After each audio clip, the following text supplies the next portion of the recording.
She did not scream. She did not beg.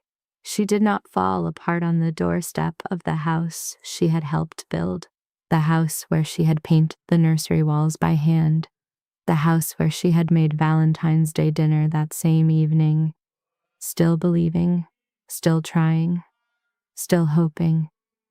She just stood there.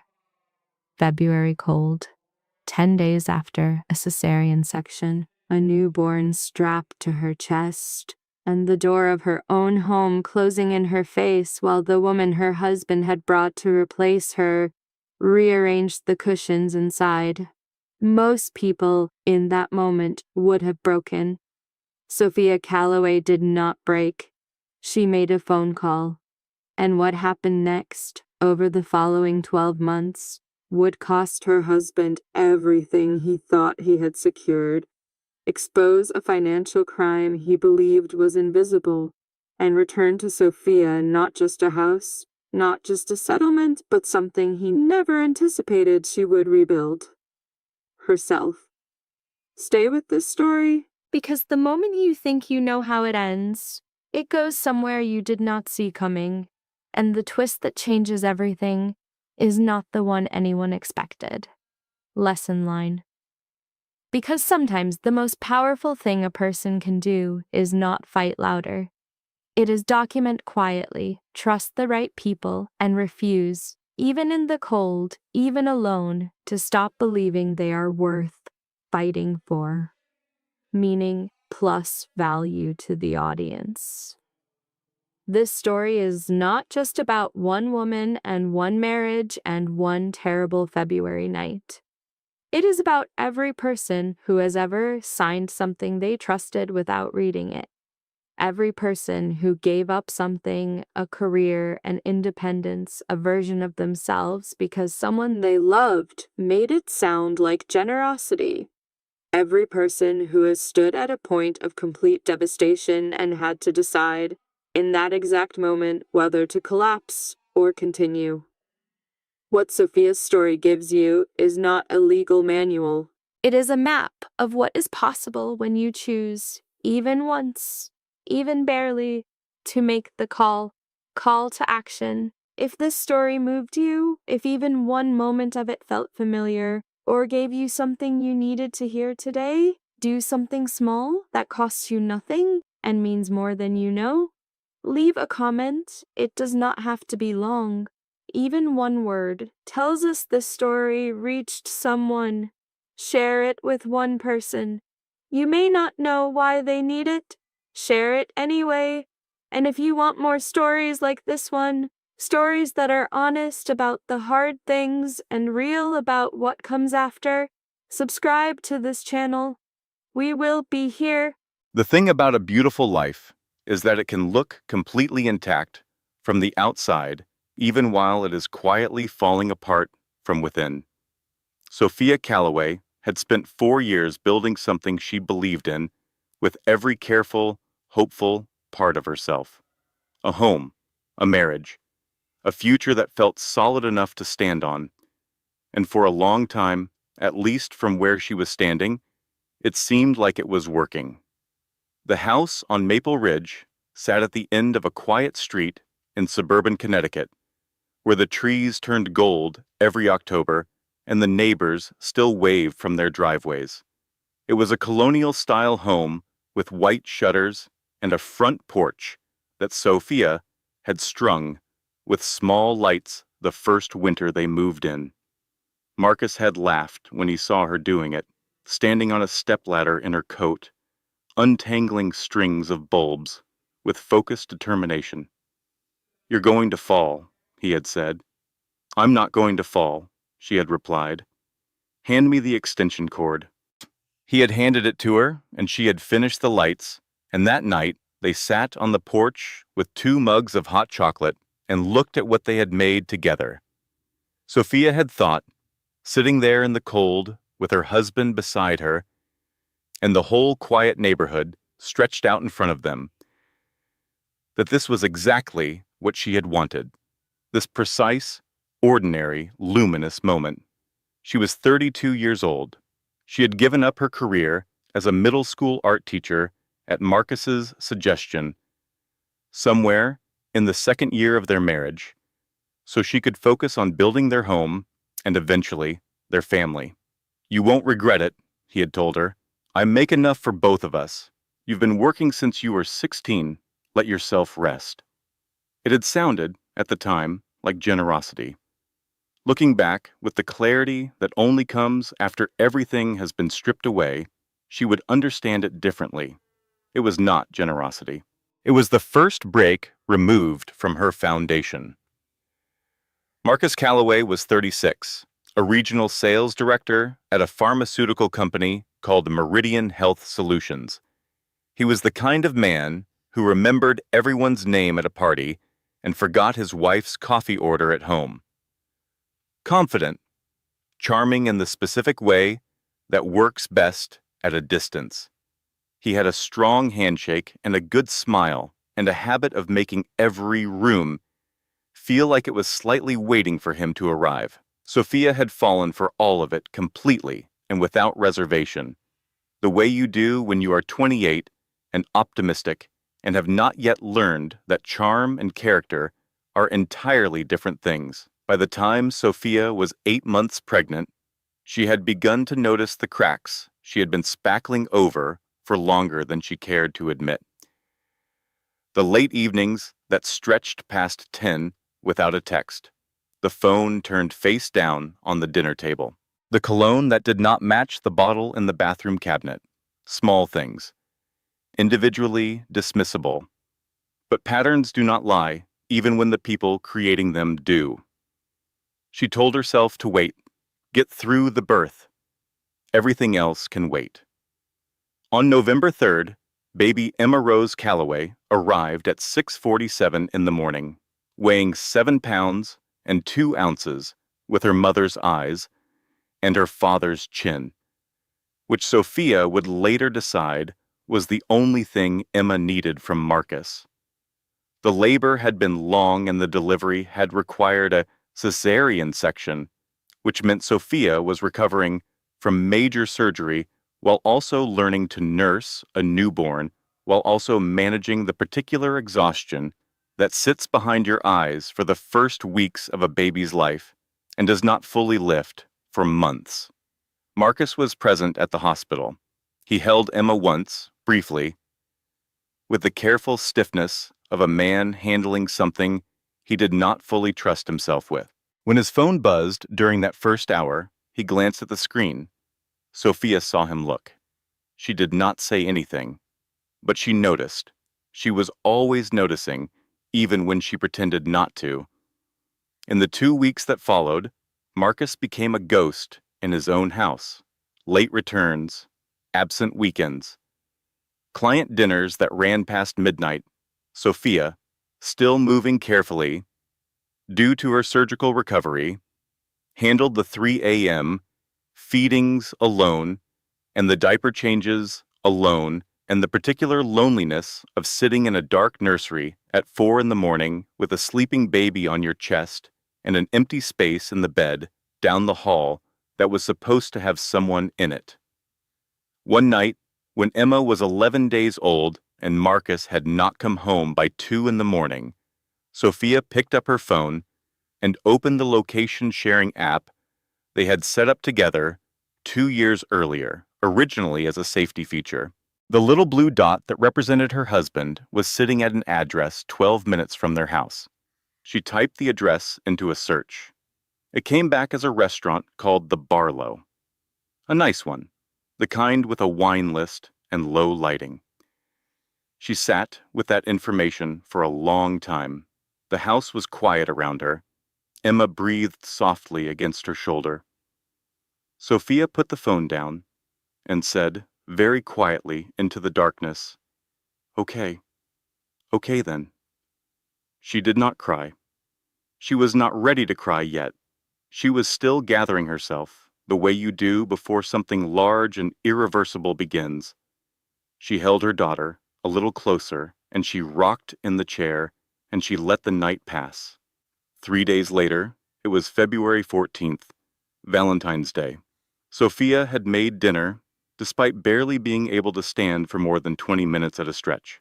Nothing extravagant. Pasta, a salad, candles on the table. A genuine effort from a woman who was still hoping, against the growing weight of evidence, that there was something left worth saving. Marcus came home at 9 in the evening. He was not alone. The woman behind him was named Claire Weston. She was 29, wearing a camel coat and heels that clicked on the hardwood, and she carried herself with the particular confidence of someone who has been told she is winning.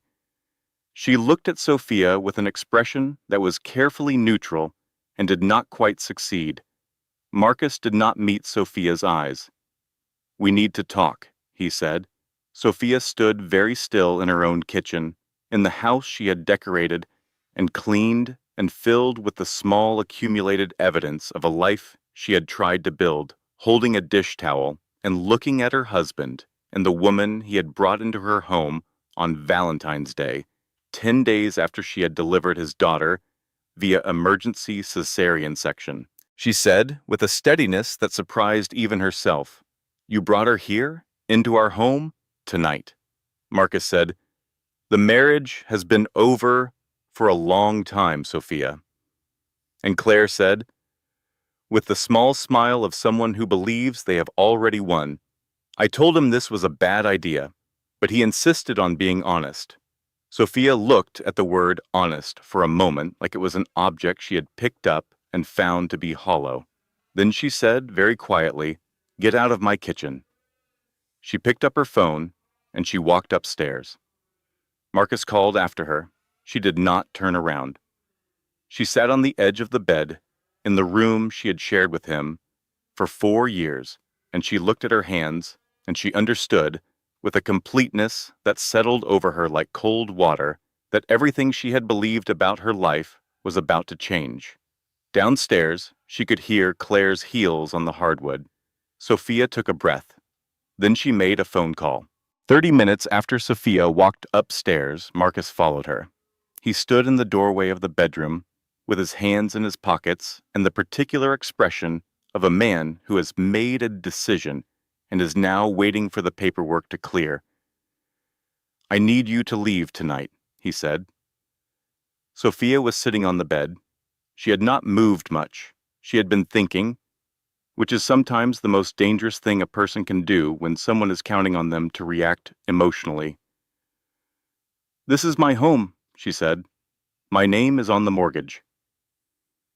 Marcus reached into his jacket and produced a folded set of documents. He set them on the dresser with the practiced calm of someone who has rehearsed this moment.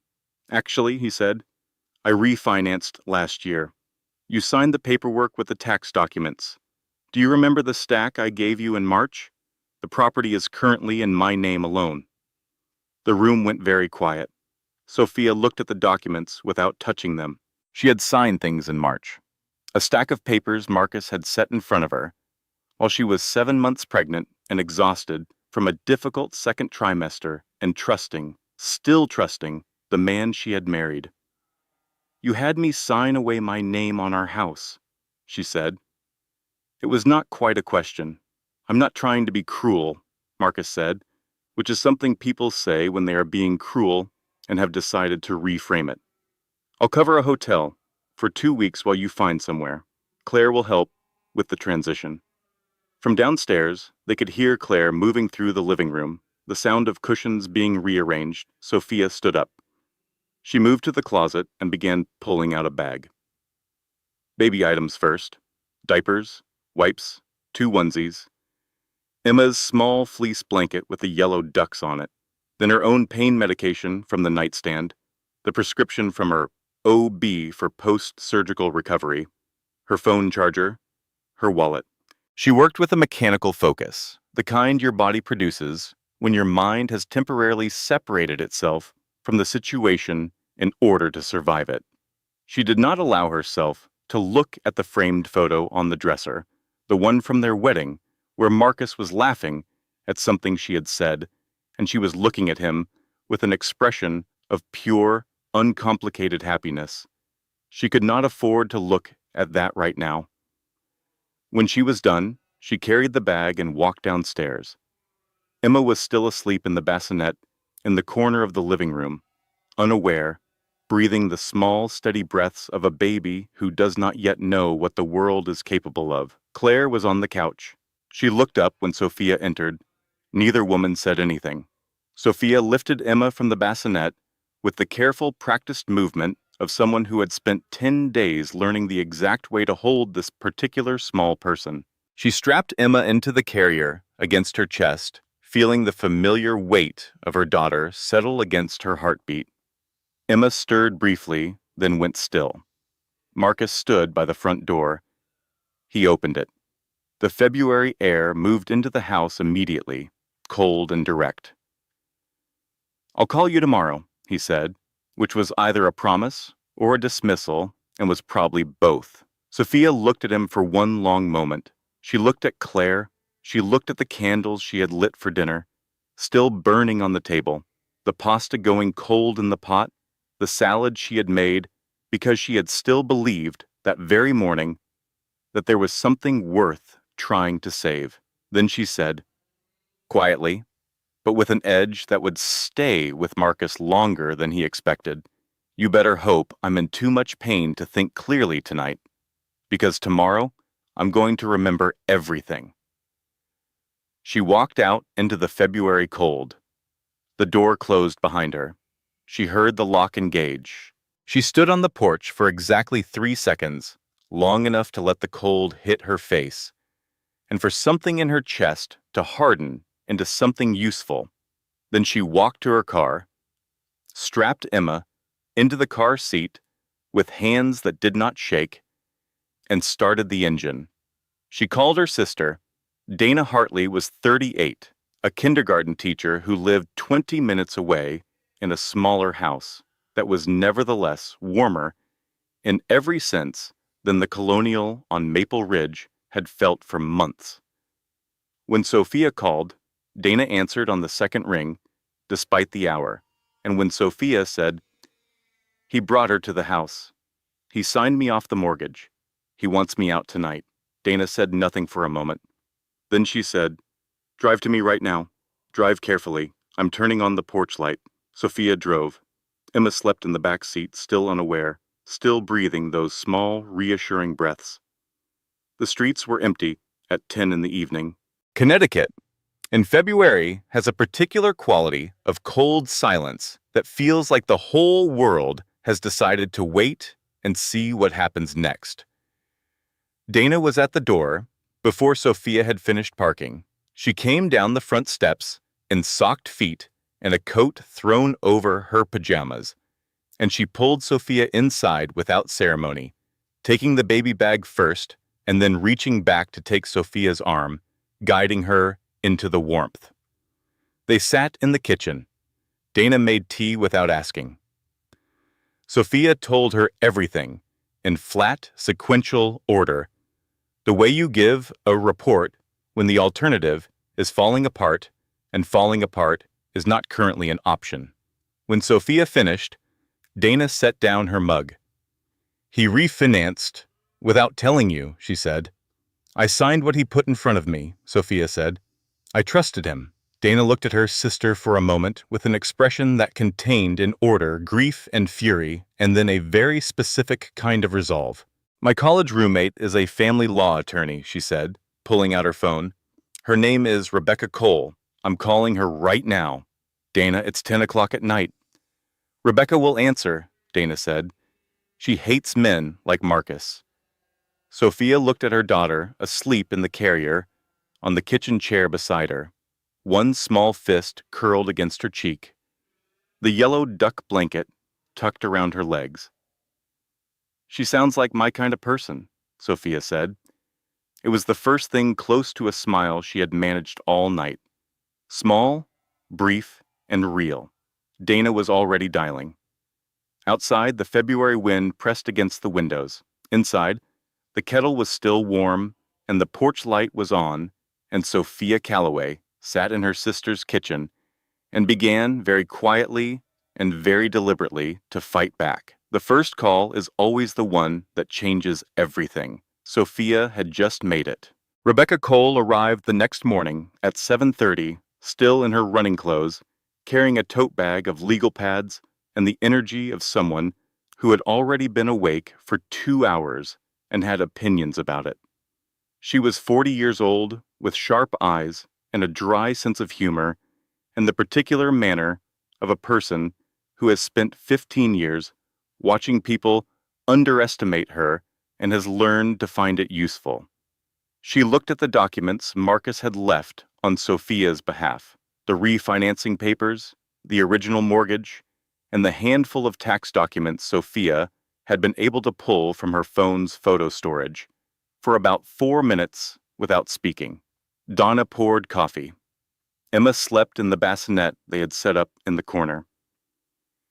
Finally, Rebecca looked up. "Okay," she said. "The refinancing is a serious problem, but not necessarily a permanent one. Tell me exactly how it was presented to you." Sophia walked her through it. The stack of documents in March. The pen already in her hand. Marcus explaining it was routine tax paperwork, a refinance to get a better rate, nothing she needed to read carefully. Rebecca wrote something down. "Did he sit with you while you signed, or did he leave the papers and come back?" "He sat there. He turned the pages." "Did you read any of them?" "I read the first 2 pages. Then he said he was running late for a call and I should just finish signing."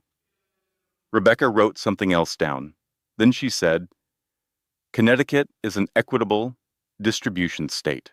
The property may currently be in his name, but if marital funds contributed to the mortgage payments, the down payment, the improvements, you have a claim to equitable share regardless of whose name is on the deed." She paused. "How long were you contributing financially before you stopped working?" "I taught for 3 years after we married. I put every paycheck into our joint account. The down payment on the house came from that account." "And the decision to stop working, whose idea was it?" "His. He said he made enough. He said I should rest." Sophia heard how it sounded now, hearing it said out loud in someone else's kitchen. He said it was generous. Rebecca nodded slowly. "I want to be very clear with you about something, and I need you to hear it as a fact and not as a judgment.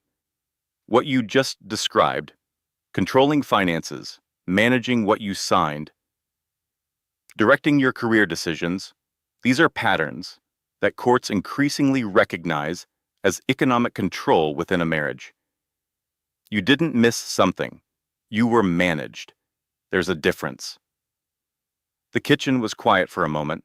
This is the first thing every person in Sophia's position needs to understand.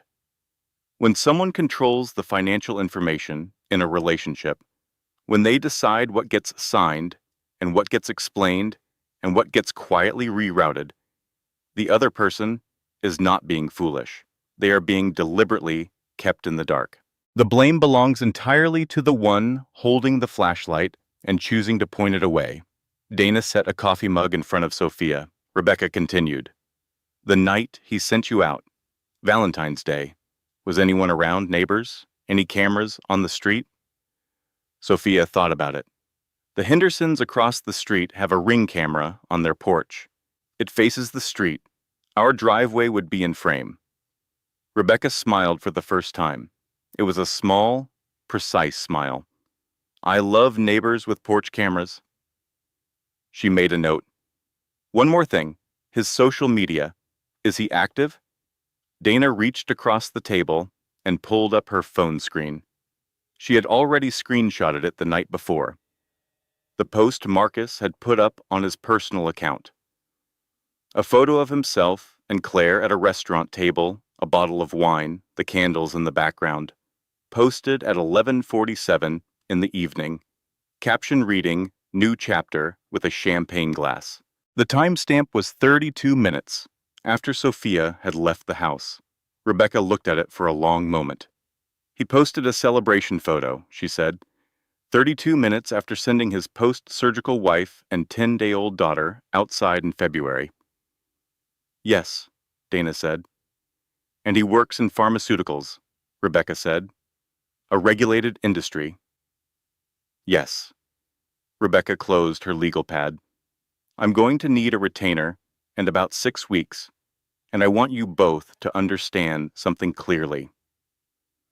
We are not in a weak position here. He thinks we are, because he controlled the information, which means he controlled what he thought Sophia knew. But controlling information is not the same as controlling the facts. The facts are still out there. We're going to find them.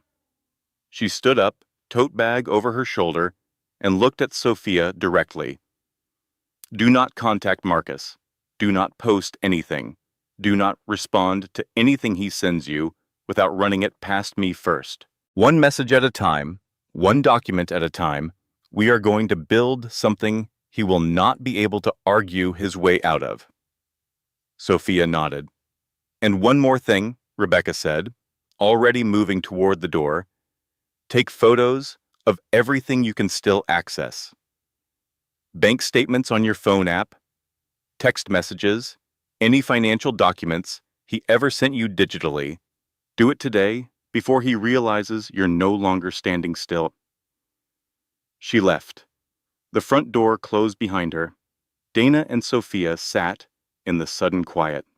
She's terrifying, Dana said. She's exactly what I needed, Sophia replied.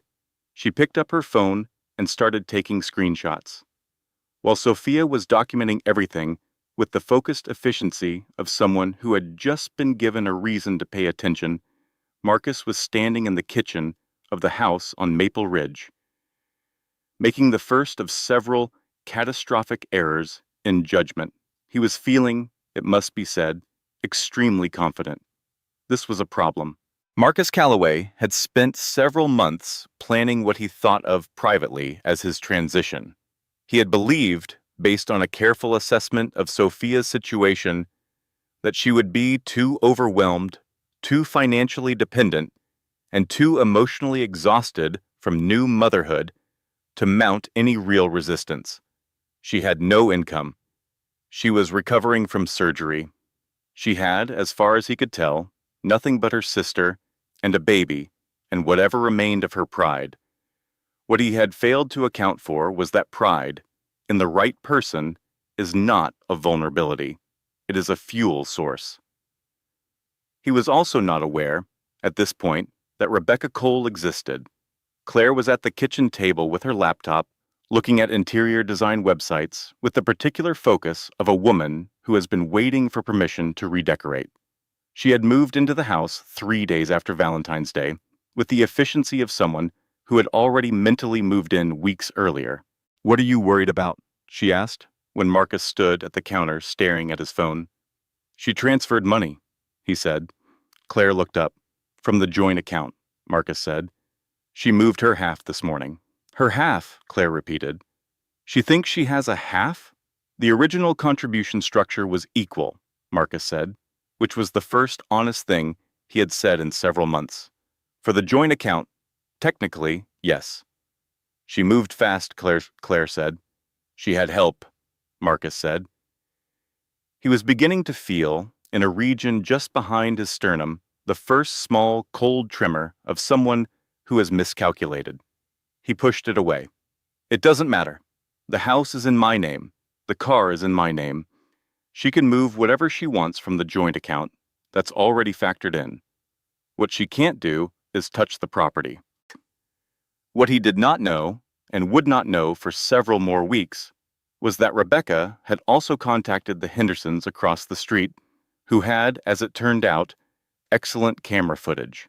He did not know that the pharmacy benefit records from his company showed a pattern of expenses that would become relevant shortly. He did not know that Dana had screenshotted his 1147 celebration post before he had thought to delete it. And he absolutely did not know about Paul Merritt. He also, crucially, did not know what Sophia was doing with her phone. At the pharmaceutical company where Marcus worked, there was an HR handbook that included clear guidelines about conduct and public behavior. Marcus had never read it closely. This would also become relevant. In the meantime, he made his second mistake. He called Sophia. She did not answer, which surprised him. She had always answered before. He left a voicemail that was meant to sound reasonable and landed somewhere between patronizing and threatening, explaining that she should think carefully about how she wanted to proceed, that he was willing to be civil, that making things difficult would only hurt Emma in the long run. He used Emma's name as leverage in a voicemail. This was recorded. Rebecca would later describe it in court documents as, quote, a baseline illustration of the respondent's approach to co-parenting. The third mistake came that same week when Marcus ran into a mutual friend named Greg at a gas station and, feeling expansive and confident, gave Greg an edited version of events in which Sophia had been struggling with her mental health since the birth, had become increasingly erratic, and he had made the difficult decision to prioritize everyone's safety and well-being. Greg, who was not a particularly subtle person, mentioned this to his wife. His wife mentioned it to 3 people at the school pickup line. By Thursday of that week, Sophia's neighbor Heather was looking at her with a particular kind of careful pity that meant the story had gotten there first. Marcus believed this was working in his favor. He did not understand that every person who heard his version and later learned the truth would become a data point in a larger picture. He was building a narrative, but he was building it on ground that was about to shift. Meanwhile, Rebecca filed the first set of emergency motions. Temporary child support, pending full proceedings. Temporary use of the marital vehicle, given that Sophia was the primary caregiver of a newborn. Documentation request for all financial accounts associated with the marriage. The documentation request was the one that would matter most. Because Rebecca had a suspicion, based on 17 years of family law practice and a particular pattern she had noticed in the bank statements Sophia had photographed, that there was more money than Marcus was letting anyone see. She brought in Paul Merritt. Paul Merritt was a forensic accountant who worked out of a small office in Hartford and spoke almost entirely in facts. He was quiet, meticulous, and extraordinarily good at finding things that had been arranged to be invisible. Rebecca trusted him completely and deployed him precisely. When she told Sophia she was bringing Paul in, Sophia asked what he would be looking for. Rebecca said, I don't know yet, but I know there's something to find. People who plan an exit the way Marcus planned, his don't usually leave everything in plain sight. She was right. It would take Paul 3 weeks to complete his initial review. The results, when they came, would change everything about the shape of this case. But that was still ahead. For now, Sophia was at Dana's house, recovering from surgery and learning to nurse and waking at 3 in the morning with Emma and sitting in the small guest room with its floral wallpaper and its one window overlooking the backyard and its complete, uncomplicated safety. She was not sleeping well. She was not eating as much as she should. She was tired in a way that lived in her bones, but she was thinking clearly. And that, as it turned out, was exactly what was needed. 6 weeks after Valentine's Day, something happened that Sophia had not allowed herself to expect. She won. The emergency custody motion, filed by Rebecca with careful precision and supported by the Ring camera footage from the Henderson house, the medical records from Sophia's OB documenting her post-surgical status on the night she was sent out, the pediatric records showing Emma's continuous care under Sophia's supervision, and the 1147 social media post that Marcus had deleted, but which existed in 4 separate screenshot archives, came before a family court judge named the Honorable Patricia Warren. Judge Warren was 61 years old and had been presiding over family court for 22 years. She had seen most things. She reviewed the preliminary evidence with the expression of someone who had made up her mind within the first 10 minutes, but intended to honor the full process regardless.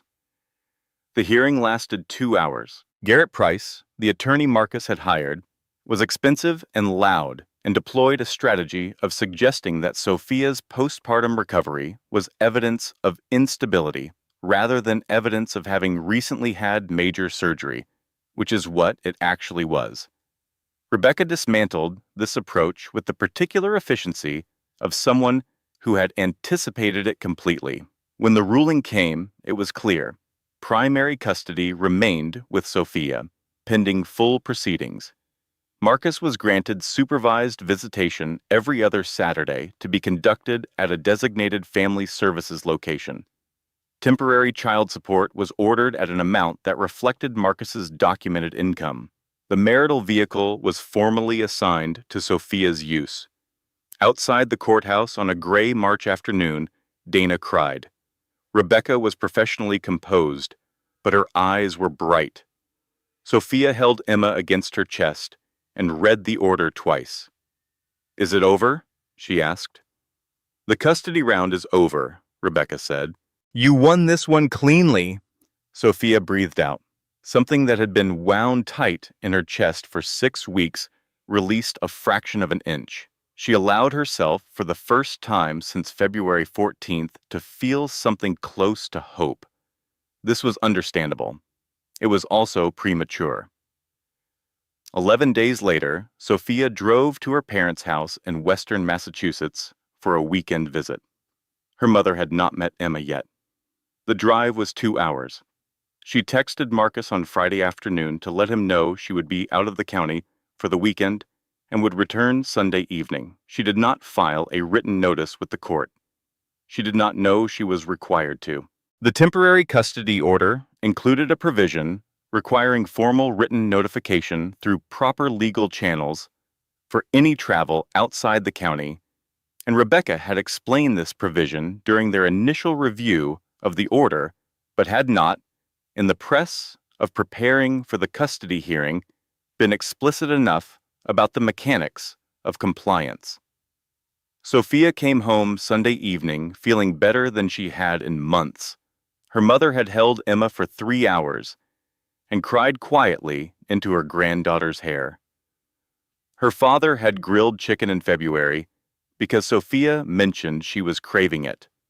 Standing at the backyard grill in his winter coat with a spatula and a determination that made her heart ache with love for him.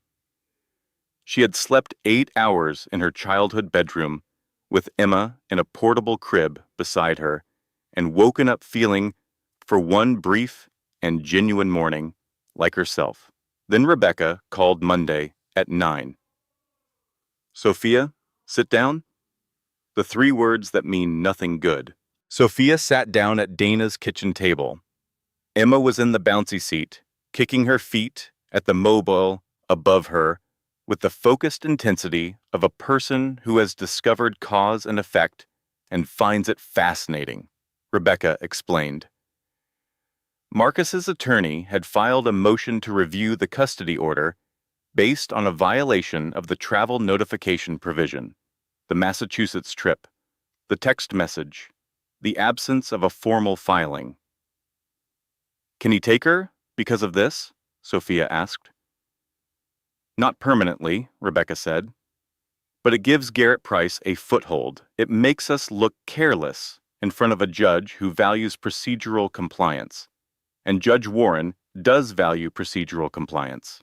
I didn't know I needed to file formally. I texted him. I know, and I should have been more explicit when we reviewed the order. This is on both of us." Rebecca's voice was steady, but there was something careful in it.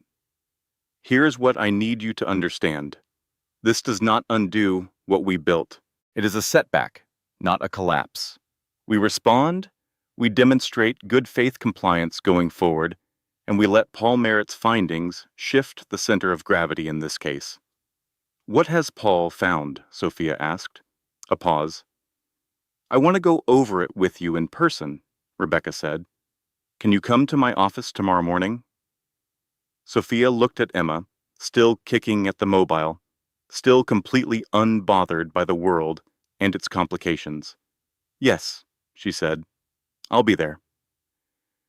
She spent the rest of the day quiet. Dana made dinner and did not ask too many questions, which was one of the things Sophia loved most about her sister. Dana understood the difference between presence and pressure. That night, after Emma was asleep, Sophia sat in the dark guest room and thought about what Rebecca had said. A setback, not a collapse. She repeated it to herself until it felt true enough to sleep on. She had made a mistake. She could not afford to make another. Tomorrow she would go to Rebecca's office and hear what Paul Merritt had found. Whatever it was, she would deal with it. She had learned in the last 6 weeks that dealing with things was what she did now. It was what she had always done, actually. She had just been doing it alone, and now she was not. That made all the difference. Paul Merritt's office was on the 4th floor of a building in Hartford that smelled like printer toner and old carpet, and the specific combination of seriousness and underfunding that characterizes most professional spaces where important things happen quietly. He sat across from Sophia and Rebecca at a conference table, covered in printed spreadsheets, and spoke in the careful, factual way of someone who has learned to deliver large information in small portions. "I want to start with what I was initially looking for," he said, "and then tell you what I actually found." Rebecca nodded. Sophia had her hands folded on the table in front of her, very still. "I was looking for evidence of concealed assets in the standard places," Paul said. "Business accounts, investment vehicles, deferred compensation arrangements. What I found initially was an LLC registered in Claire Weston's name, opened 8 months before the date of your separation, into which Marcus had been routing a portion of his commission income." Sophia said nothing. "The initial figure visible in that account was approximately $94,000, Paul continued. "That number represents income diverted from the marital estate over a period of 8 months, beginning when you were approximately 4 months pregnant." The room was quiet. "He was building an exit fund," Rebecca said, for Sophia's benefit, "while you were buying nursery furniture." "Yes," Paul said. "But that is not the most significant finding."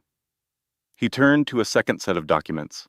"When I looked more closely at the full financial picture, including deferred commission structures that his employer uses, a practice common in pharmaceutical sales, and 2 additional investment accounts opened in the 14 months prior to the separation, the actual total of assets moved or structured outside of visible marital accounts is closer to $340,000. Sophia heard the number. She understood it. She did not move. $340,000. While she was pregnant, while she was recovering, while she was nursing Emma, at 3 in the morning, alone in a dark nursery, believing, with diminishing confidence but genuine effort, that her marriage was something worth trying to save. "But," Paul said, "that is still not the most significant finding." He turned to a third document and placed it on the table in front of Sophia. "This is a copy of the deed refinancing document you signed in March of last year. Specifically, I want to direct your attention to the notary stamp on page 4. Sophia looked at it. "The notary whose stamp appears on this document is a man named Gerald Hooper, a licensed notary who operated in this county for 23 years. I checked his licensing records." He paused. In the way of a person who knows the next sentence is going to change the atmosphere of a room. "Gerald Hooper retired in March of last year. His licensing lapsed at retirement. He entered a care facility the following week and has had no active notary status since. The refinancing document bearing his stamp is dated November of last year." Silence. "He couldn't have notarized it," Sophia said. "He was retired." "He was in a memory care facility by November," Paul said. "He has not held an active notary license since March." Rebecca said, very quietly, The refinancing document is fraudulent. That would be the legal characterization, Paul said. Sophia sat at the conference table in Paul Merritt's office and looked at the document in front of her and understood, with a clarity that had the specific quality of something you cannot unknow, that her husband had not simply made impulsive choices out of desire or selfishness. He had planned this. He had obtained a forged notarial stamp or used a retired notary's credentials without authorization and used them to remove her name from the deed of their home while she was 8 months pregnant. This was not a man who had lost his head. This was a man who had made a series of deliberate, calculated decisions and had gambled that she would not look closely enough to see them. She had trusted him. He had used that trust as a tool. "This isn't just divorce misconduct," Rebecca said, and her voice had a quality Sophia had not heard in it before, something iron and certain. "Using a fraudulent, notarized document is a crime. Document fraud, potentially forgery. We are no longer only in family court territory." The second catastrophic event landed the following week. Garrett Price filed his response to Rebecca's documentation demands, and embedded in the financial disclosure forms, buried in the language about LLC formation and deferred compensation structures, was a clause that revealed something else. Marcus had, in the months before the separation, taken out a second mortgage on the house. Not a refinance, a separate loan against the property's equity. $112,000, drawn 11 months earlier, which had been deposited into an account Sophia had never known existed. The loan was secured against the marital property, which meant that even if the fraudulent refinancing was unwound and Sophia's name restored to the deed, there was now a lien against the house's equity that reduced its value for purposes of marital distribution. He had not only removed her name, he had borrowed against the foundation. Rebecca added this to the filing.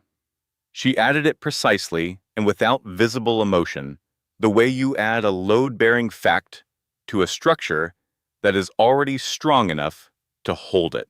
The third catastrophic event was smaller and, in some ways, more painful. Sophia had an appointment at the pediatrician's office on a Wednesday afternoon, Emma's 8-week checkup.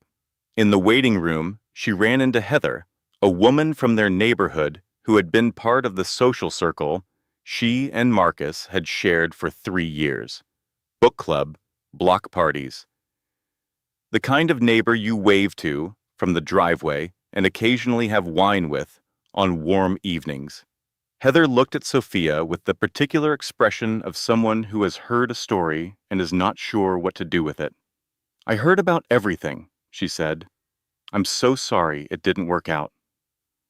"Thank you," Sophia said.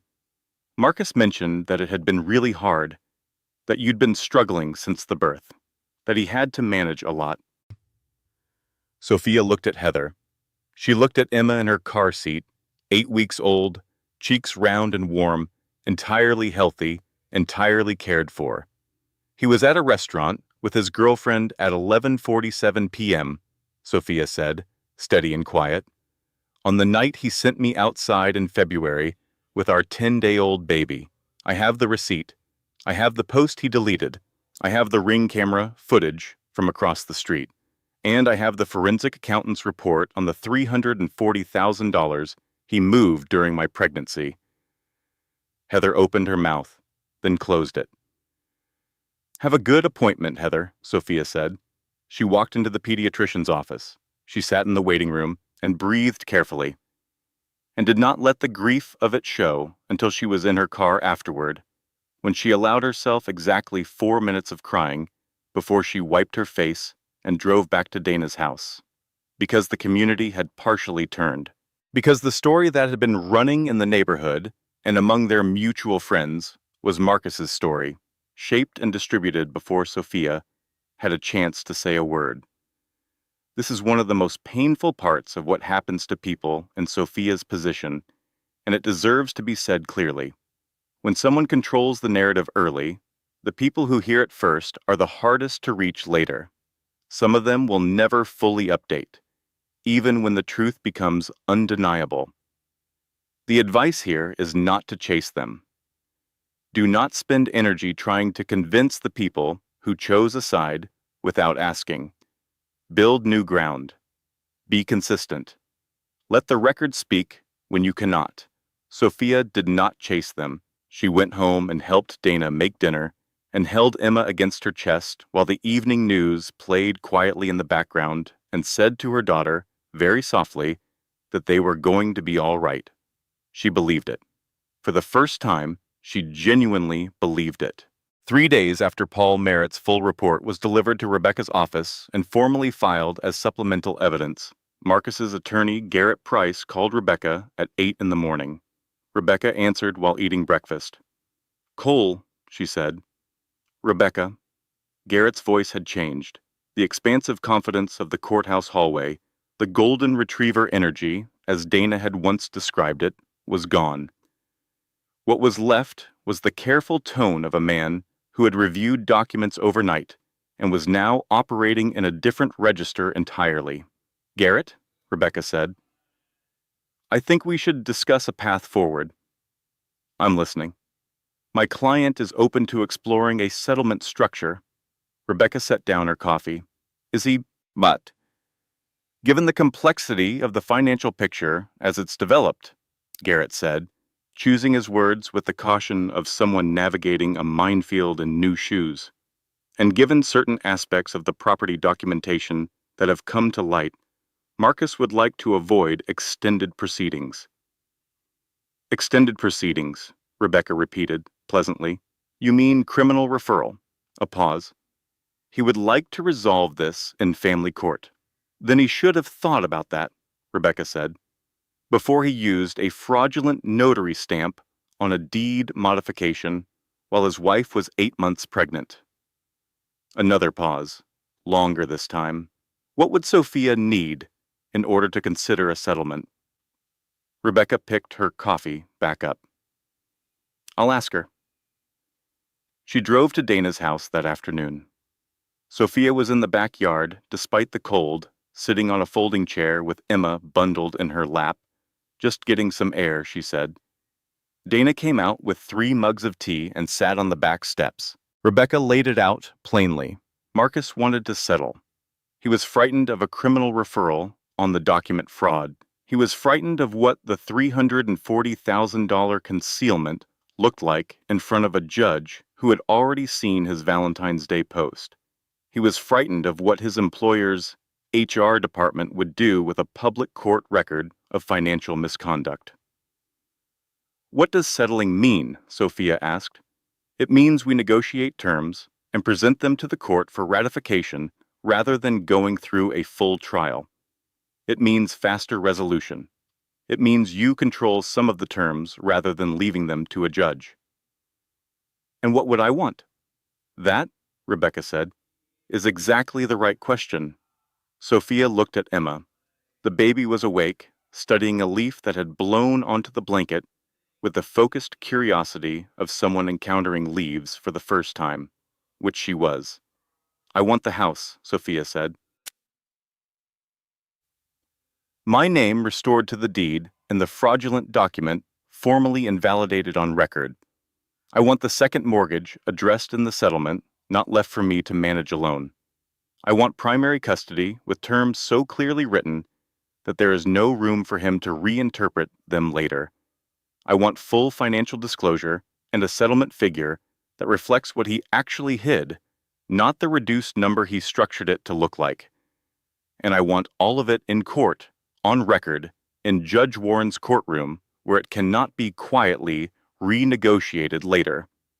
Rebecca wrote it down. "Anything else?" she asked. "Yes," Sophia said. "I want it acknowledged, formally, in the record, that Emma was a 10-day-old infant when she was sent outside in February. I don't want that to disappear into a quiet settlement where nobody ever has to say it out loud." Dana made a small sound that was not quite words. Rebecca looked at Sophia over her legal pad with an expression that had warmth in it, genuine and unguarded. "All right," she said, "let's go to work." What followed was 2 weeks of negotiation conducted entirely through attorneys, which is exactly how it should be conducted when the two parties are a woman trying to protect her daughter and a man trying to minimize his exposure to criminal prosecution. Garrett Price came to the table with a number. Rebecca told him the number was insufficient and explained why in 11 pages of documentation. Garrett came back with a revised number. Rebecca told him the property terms were still unacceptable. This continued with the rhythm of a process that has been going on in courtrooms for as long as there have been marriages that end badly, until the terms reached a point that Rebecca believed was defensible, and that Sophia, reading them at Dana's kitchen table at 11 o'clock at night with Emma asleep in the next room, agreed reflected the truth of what had been taken from her. The night before the settlement hearing, Sophia could not sleep.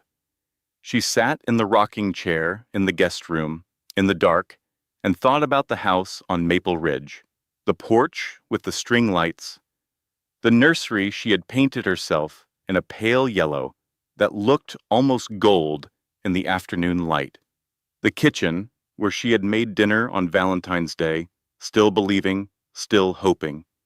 She thought about the version of herself that had stood on a stepladder in a winter coat, untangling Christmas lights, while Marcus stood below and told her she was going to fall. She thought about how she had told him she was not going to fall.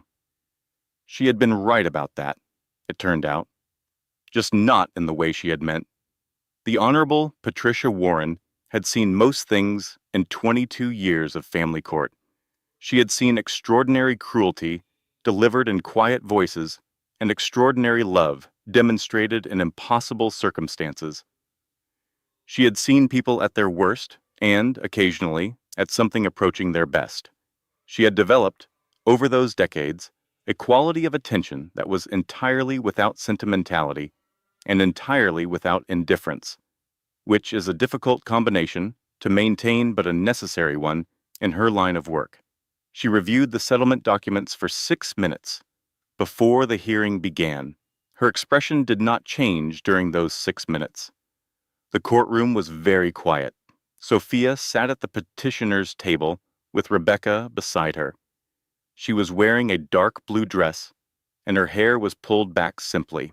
She had not slept more than 4 hours, but she had put the sleeplessness away somewhere and replaced it with the particular, focused calm of someone who has come to the end of a very long road and intends to walk it to the finish. Marcus sat at the respondent's table with Garrett Price. He looked diminished.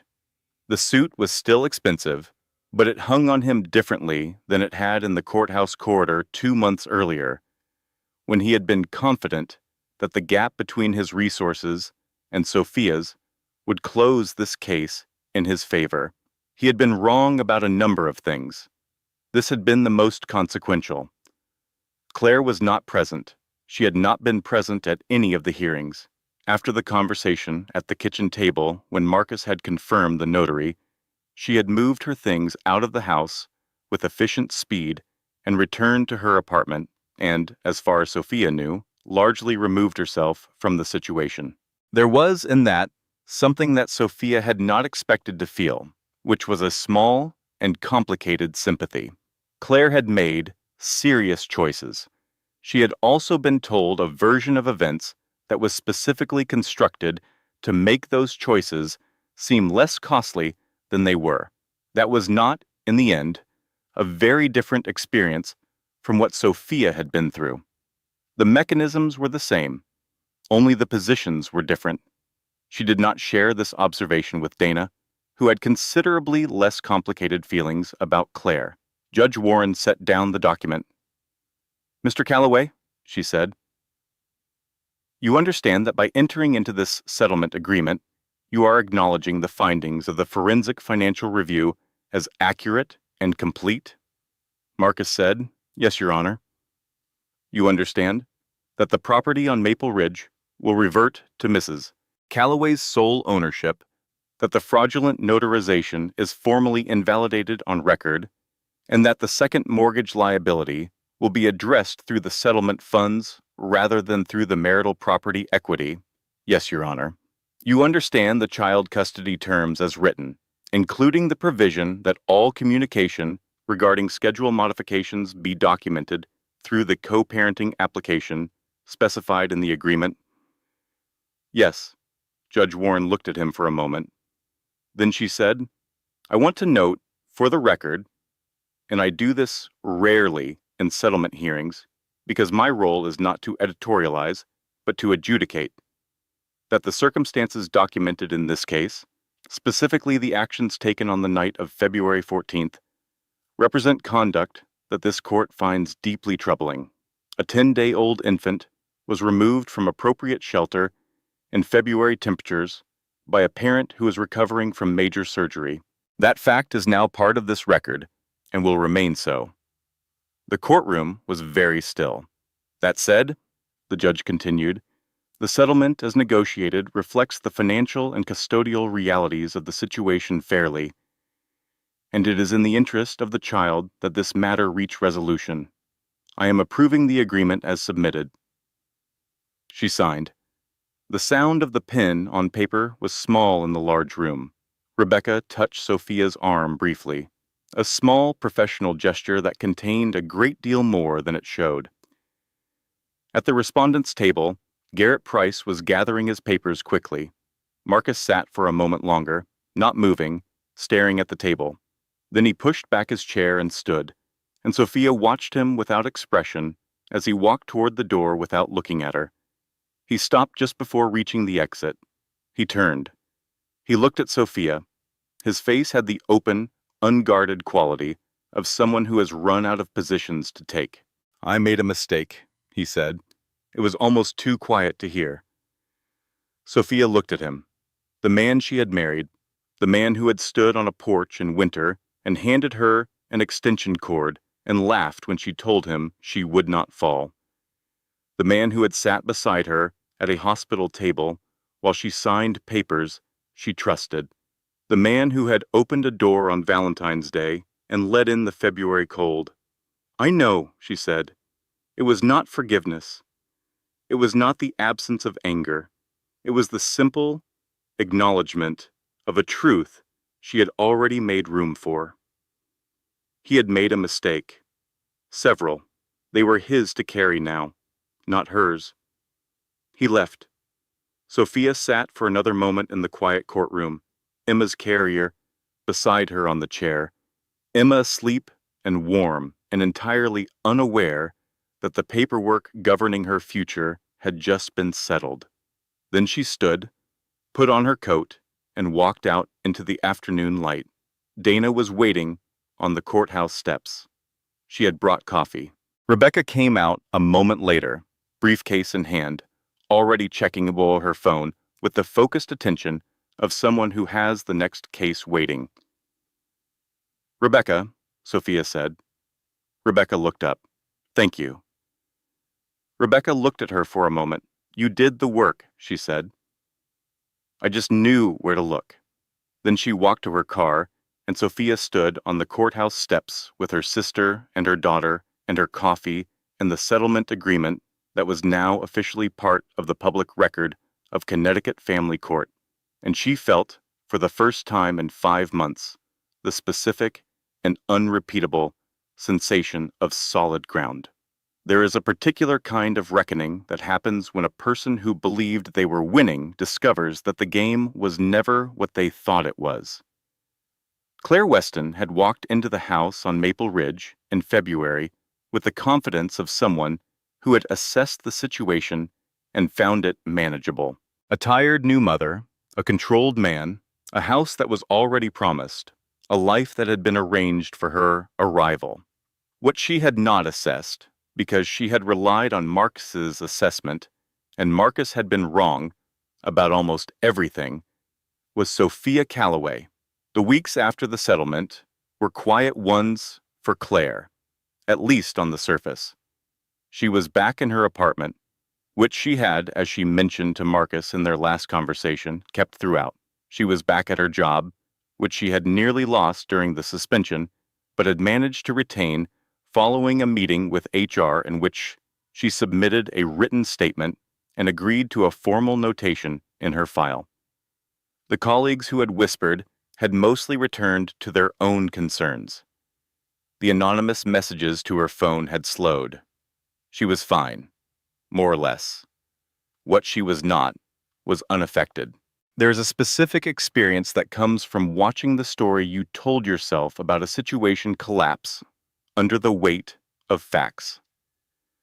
Claire had told herself a story in which Marcus was a man in a failing marriage, making a clean break, ready to build something new. She had told herself that Sophia was finished, checked out, already gone in every way that mattered. Marcus had been consistent and convincing on this point. He was good at being convincing. What she had not known, until the legal proceedings became visible enough to find in public court records, was that the woman she had mentally filed under finished had been, during the months of Claire's certainty, documenting everything, securing representation, and building a case with the methodical patience of someone who had nothing left to lose and a daughter to protect.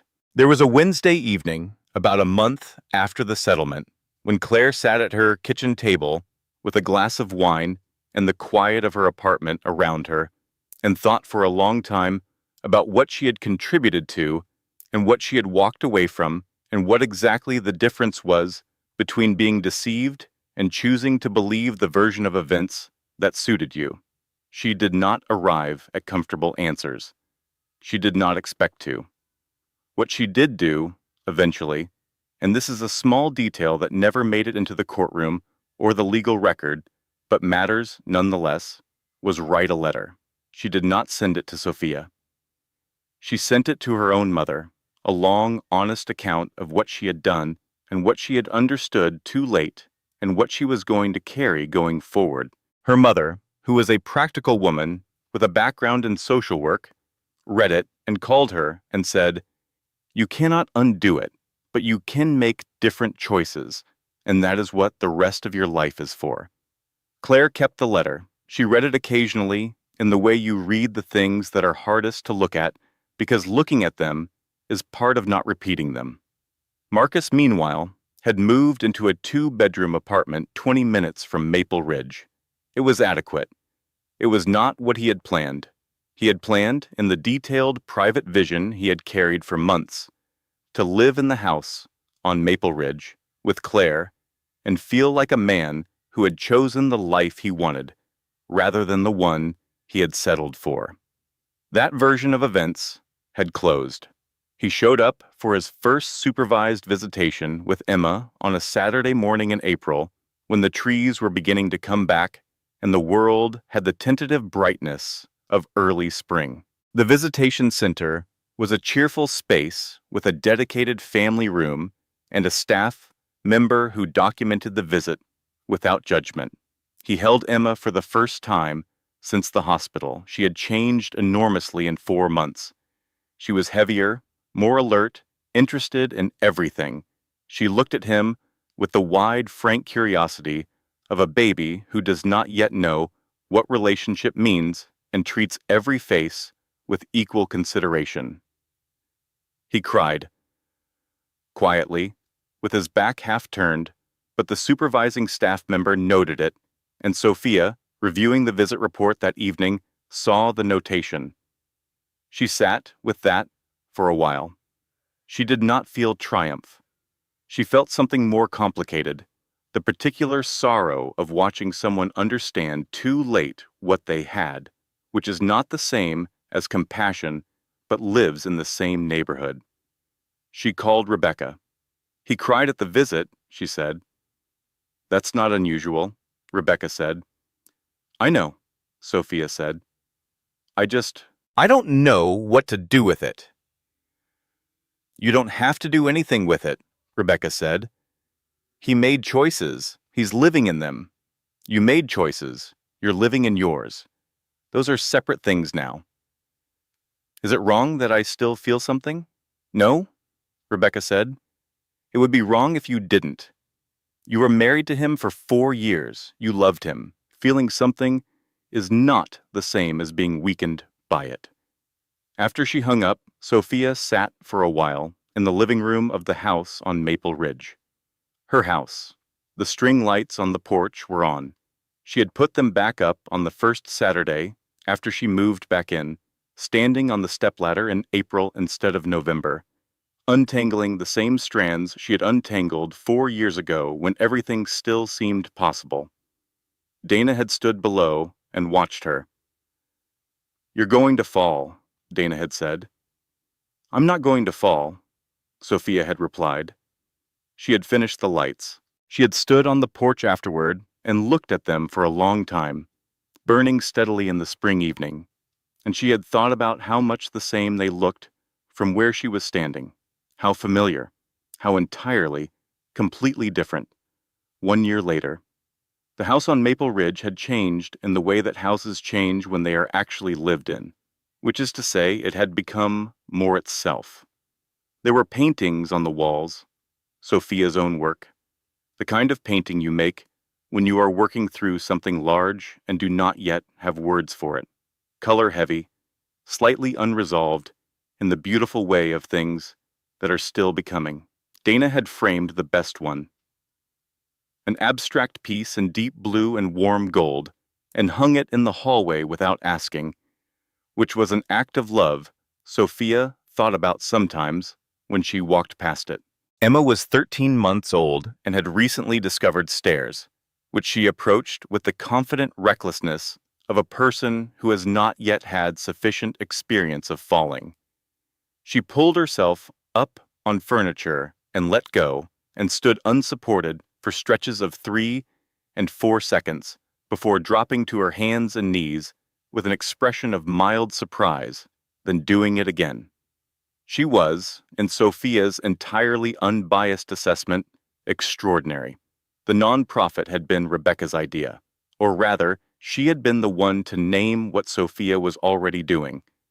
In the months following the settlement, Sophia had found herself talking to 2 different women who had reached out through mutual connections, both in early stages of contested divorces, both frightened, both convinced they had no good options.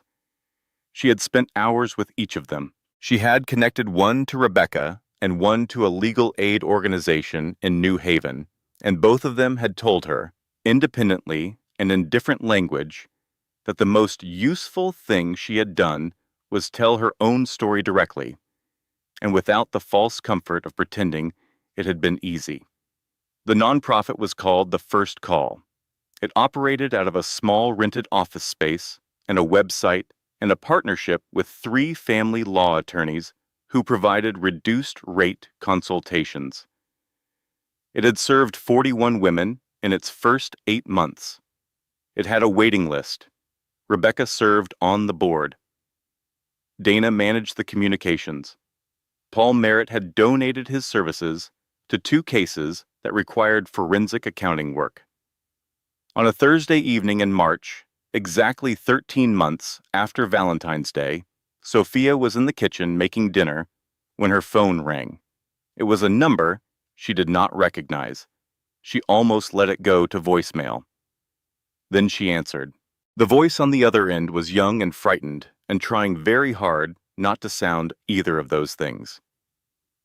A woman named Annalise, 29 years old, 3 weeks postpartum, calling from her car in a parking lot because she had not wanted to make the call inside the house.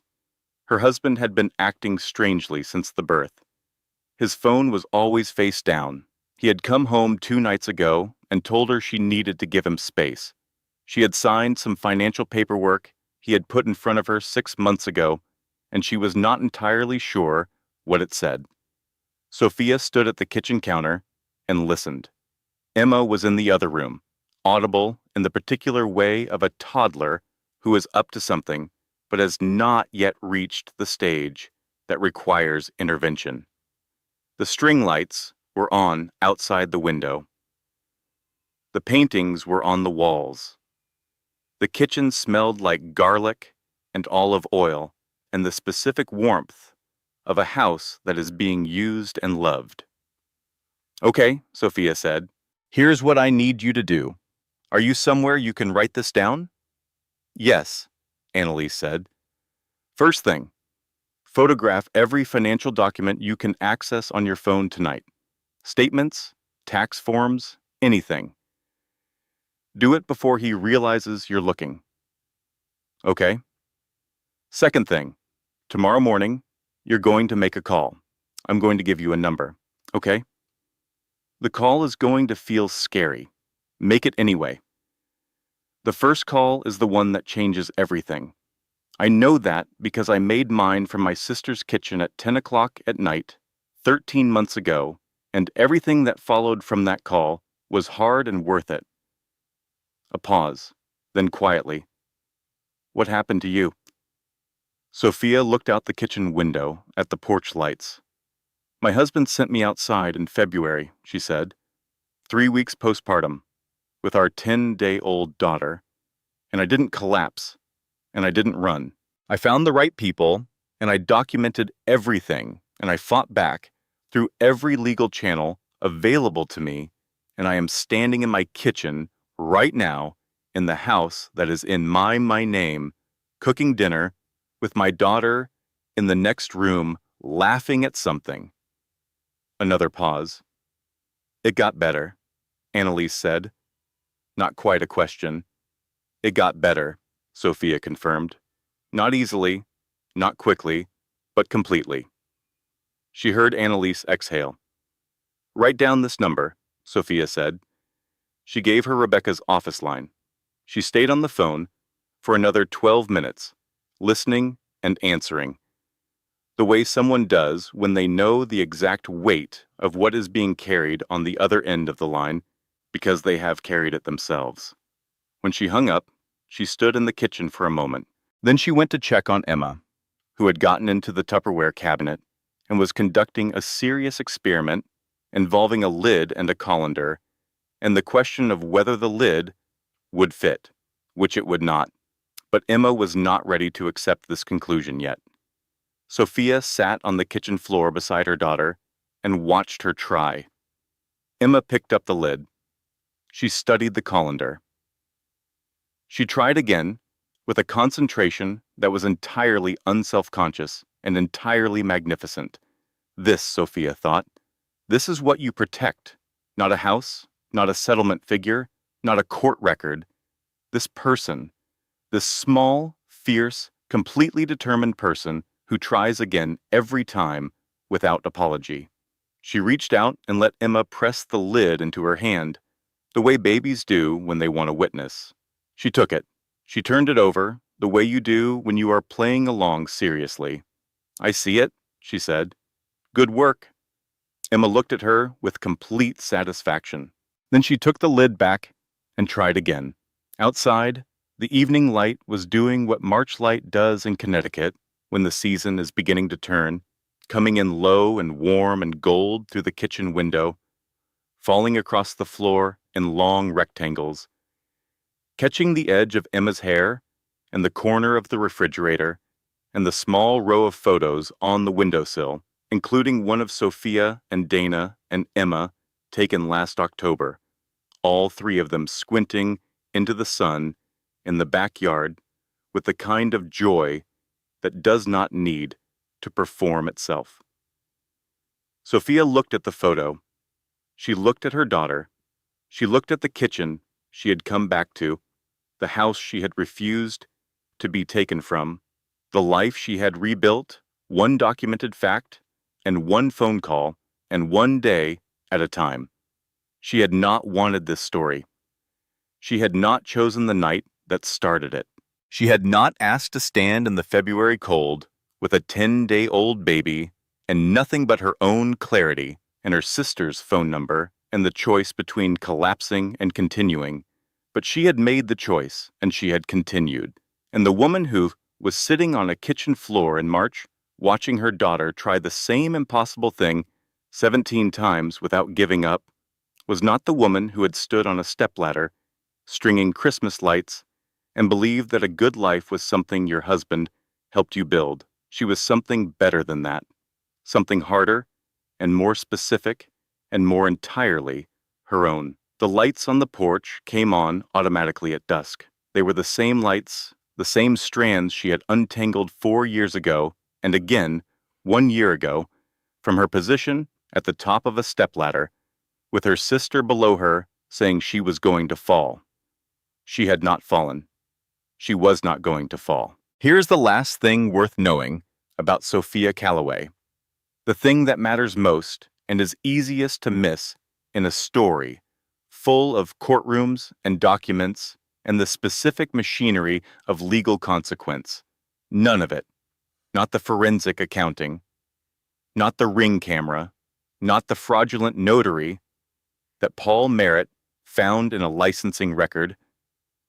None of it would have been possible if she had not, on the worst night of her life, in the February cold with a 10-day-old baby strapped to her chest and a door closed behind her, made a choice. Not the phone call. The choice came before the phone call. The choice was this. She decided that what had been done to her did not define what she would do next. That is the whole story.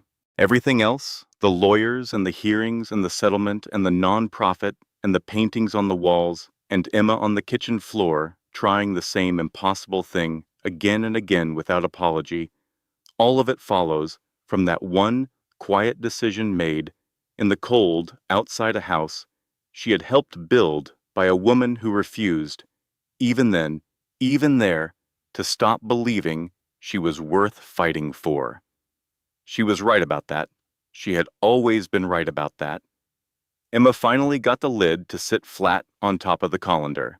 It did not fit exactly, but it sat there, balanced, wobbling slightly, held in place by persistence rather than design. Emma looked at it with an expression of pure and complete triumph. Then she looked at her mother. Sophia laughed, genuine, unguarded, full. "I know," she said. "I know. You did it." Outside on Maple Ridge, the porch lights burned steady and warm against the coming dark.